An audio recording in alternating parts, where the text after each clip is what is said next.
दोस्तों, इसके पहले वाली वीडियो में मैंने आपको शिव सती की कथा सुनाई थी, जिसमें सती जी अपने पति शिव जी का यज्ञ पूजा में भाग न देखकर अपने पिता से क्रोधित हो जाती हैं और यज्ञ कुंड में कूद जाती हैं और अपना देह त्याग कर देती हैं। दोस्तों, मेरी वीडियो के प्लेलिस्ट में आपको ये पौराणिक कथा में ये वीडियो मिल जाएगी। आप सुनते हैं शिव जी और पार्वती जी का विवाह। हम इस कथा में जानेंगे कि कैसे पार्वती जी ने शिव जी को पति रूप में प्राप्त किया।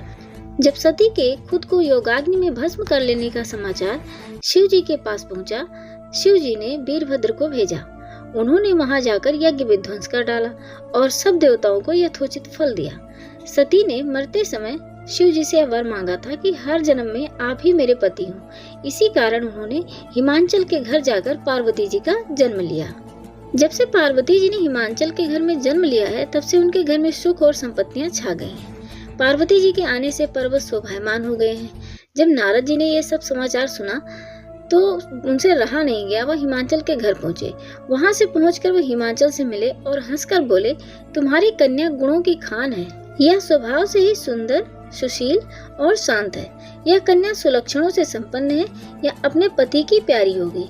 नारद जी ने पार्वती जी की कुंडली को देखा और उन्होंने उनके भविष्य के बारे में बताया। नारद जी ने कहा कि इसके पति के जो 2-4 अवगुण हैं वो भी सुन लो।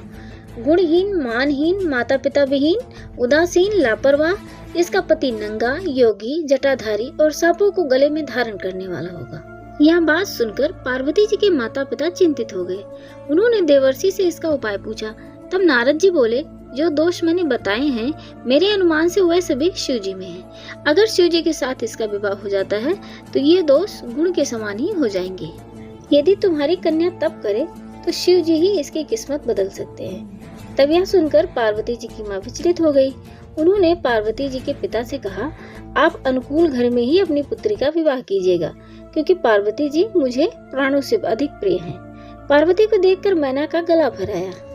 पार्वती जी ने अपनी माँ से कहा, माँ, मुझे एक ब्राह्मण ने सपने में कहा है कि जो नारद जी ने कहा तू उसे सत्य समझकर जाकर तप कर, यह तप तेरे लिए दुखों का नाश करने वाला होगा। पार्वती जी ने जब अपनी माँ को देखा कि मेरी माँ बहुत दुखी हो गई है, तो उन्होंने अपने सपने की बात बताई कि माँ, मैंने एक सपना देखा है जिसमें एक ब्राह्मण आता है और वो कहता है कि जो नारद जी ने कहा है उसे सत्य समझकर जाकर तू तप कर, यह तप तेरे लिए सारे दुखों का नाश करने वाला होगा। उसके बाद माता पिता को बड़ी खुशी से समझाकर पार्वती जी तपस्या करने चली जाती हैं। पार्वती जी ने शिव जी को पति रूप में पाने के लिए तपस्या आरंभ की, लेकिन शिव जी को सांसारिक बंधनों में कदापि रुचि नहीं थी। इसलिए पार्वती जी ने अत्यंत कठोर तपस्या की ताकि शिव जी प्रसन्न होकर उनसे विवाह कर लें। जब सप्तऋषियों ने देखा कि पार्वती जी तो बहुत घोर तपस्या कर रही हैं शिव जी को पति रूप में प्राप्त करने के लिए, तो उन्होंने उनकी परीक्षा लेनी चाहिए। सप्तऋषि ने पार्वती जी से जाकर पूछा, तुम किसके लिए इतना कठिन तप कर रही हो? तब पार्वती जी ने सकुचाते हुए कहा, आप लोग मेरी मूर्खता को सुनकर हंसेंगे। मैं शिव जी को अपना पति बनाना चाहती हूँ। पार्वती जी की बात सुनकर सभी ऋषि हंसने लगे और बोले कि तुमने उस नारद का उपदेश सुनकर शिव जी को अपना पति माना है, जो सब कुछ चौपट कर देता है। उनकी बातों पर विश्वास करके तुम ऐसा पति चाहती हो, जो स्वभाव से ही उदासीन, गुणहीन, निर्लज, बुरे वेश वाला, बिना घर बार वाला, नंगा, शरीर पर नागों को धारण करने वाला है। ऐसे वर के मिलने से कहो तुम्हें क्या सुख मिलेगा।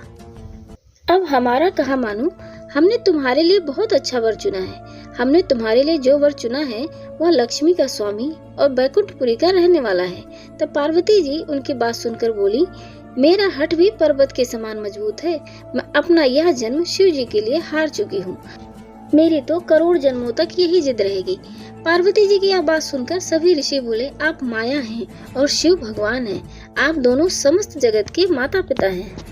यह कहकर सप्तऋषि पार्वती जी को प्रणाम करके वहां से चले गए। पार्वती जी की दृढ़ निष्ठा ने जीत लिया शिव जी का मन। जब सप्तऋषि परीक्षा लेकर शिव जी के पास पहुँचे और उन्होंने पार्वती जी के दृढ़ निश्चय के बारे में बताया, तो शिव जी का मन गदगद हो गया और उन्होंने पार्वती जी की तपस्या को स्वीकार कर लिया। वर्षों तपस्या करने के बाद एक दिन पार्वती जी के पास एक ब्रह्मचारी आया। वह ब्रह्मचारी तपस्विनी पार्वती का अर्घ्य स्वीकार करने से पूर्व बोल उठा, तुम्हारे जैसी सुकुमारी क्या तपस्या की योग्य है? मैंने दीर्घ काल तक तप किया है। चाहो तो मेरा आधा या पूरा तप ले लो। किंतु तुम इतनी कठिन तपस्या मत करो, तुम चाहो तो त्रिभुवन के स्वामी भगवान विष्णु भी। किंतु पार्वती ने ऐसा उपेक्षा का भाव दिखाया कि ब्रह्मचारी 2 क्षण को रुक गया। फिर बोला, योग्य वर में 3 गुण देखे जाते हैं, सौंदर्य, कुलीनता और संपत्ति। इन तीनों में से शिव जी के पास कुछ भी नहीं है। नीलकंठ, त्रिलोचन, जटाधारी, विभूति पोते, सांप लपेटे, शिव में तुम्हें कहीं से सौंदर्य दिखता है? उनकी संपत्ति का तो क्या कहना, नग्न रहते हैं, बहुत हुआ तो चर्म लपेट लिया। कोई नहीं जानता कि उनकी उत्पत्ति कैसे हुई। ब्रह्मचारी पता नहीं क्या क्या कहता रहा, किंतु अपने आराध्य की निंदा पार्वती जी को अच्छी नहीं लगी, अतः वह अन्यत्र जाने की उठ खड़ी हुई। तब शिव जी उनकी निष्ठा देखकर ब्रह्मचारी रूप त्याग कर प्रकट हो गए और पार्वती जी से विवाह करने के लिए तैयार हो गए। उसके बाद माता पार्वती जी के माता पिता ने शिव जी से उनका विवाह बड़ी खुशी खुशी करवा दिया। जहाँ दृढ़ लगन, कष्ट सहने का साहस और अटूट विश्वास होता है, आत्मविश्वास होता है, वहाँ लक्ष्य की प्राप्ति अवश्य होती है। और ये सारे गुण माता पार्वती जी के अंदर थे, इसलिए उन्होंने शिव जी को पति रूप में प्राप्त किया। दोस्तों, अगर मेरी वीडियो अच्छी लगी हो तो प्लीज मेरे वीडियो को लाइक करना, और अगर आप नए हैं तो मेरे चैनल को सब्सक्राइब कर लेना। मैं मिलती हूँ आपको एक नए पौराणिक कथा के साथ।